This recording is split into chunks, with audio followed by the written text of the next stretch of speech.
It's another sad moment in our country's history. The 45th President of the United States, Donald Trump, has yet again been indicted by the Biden DOJ, a political party in power that is now repeatedly using police force to indict and arrest and potentially eliminate its political opponents from competition. This is a politicized prosecution. It is a political persecution through prosecution, now in a third indictment just in a matter of months, against the person who is still at present the lead contender in the Republican primary for U.S. president. I want to be very clear. I am running for U.S. president in that same Republican primary. It would be easier for me if Donald Trump were eliminated from competition. That's not how I want to win. This is not about politics to me. This is about first principles. We do not want to become a country where the party in power is able to use banana republic-like tactics to eliminate its political opponents. Yet I'm sad to say that's exactly where we are. The allegations in this indictment fall flat. It is wrong and incorrect and inaccurate to place blame for what happened on January 6th at the feet of Donald Trump.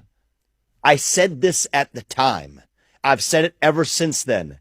I continue to say it today. I would not have made the same judgments that Donald Trump did in how he handled that day.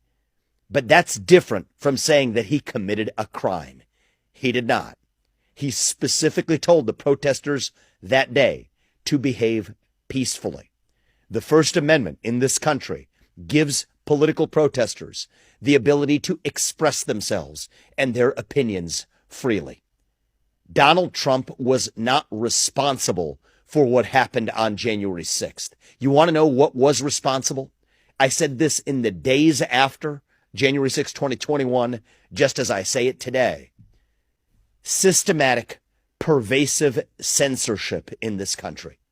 That was after a year where we had told people across this nation that you had to stay locked down in your house, in your basement, and shut up, sit down, do as you're told. If you question that, you're racist, you're anti-science, your social media accounts were silenced. You had to stay home and lock down unless you were part of BLM or Antifa, in which case it was perfectly fine to roam the streets of this country and burn many of them down.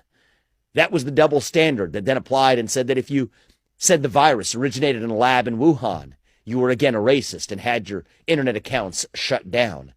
You were then told you had an election where you could express yourself to put the right person in charge of fixing these problems, and instead, your accounts were suppressed if you sent a mere message saying that the Hunter Biden laptop story from the New York Post was real. You had your accounts locked. Even the New York Post had its own account locked. And if you repeatedly then tell people they cannot speak, that is when they scream. If you repeatedly tell people they cannot scream, that is when they tear things down.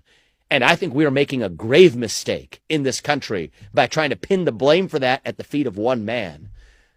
If we refuse to learn our mistakes from our mistakes in the past, we are doomed to suffer an even worse fate in the future. I worry that will create a country where January 6, 2021 was a friendly parlay compared to what's actually to come. I'm running for president to make sure we don't march towards some kind of national divorce. But the first and most important step that we as candidates can take in this race is to speak and speak forcefully on the side of principle, to say that even if we're competing against Donald Trump, as I am, I do not want to see him eliminated from competition using these politicized tactics. It is wrong for our country. It is wrong for our future. I call on my fellow candidates to condemn it, and I call on President Biden to do the right thing and drop these politicized charges. That's going to be a first step towards uniting our country.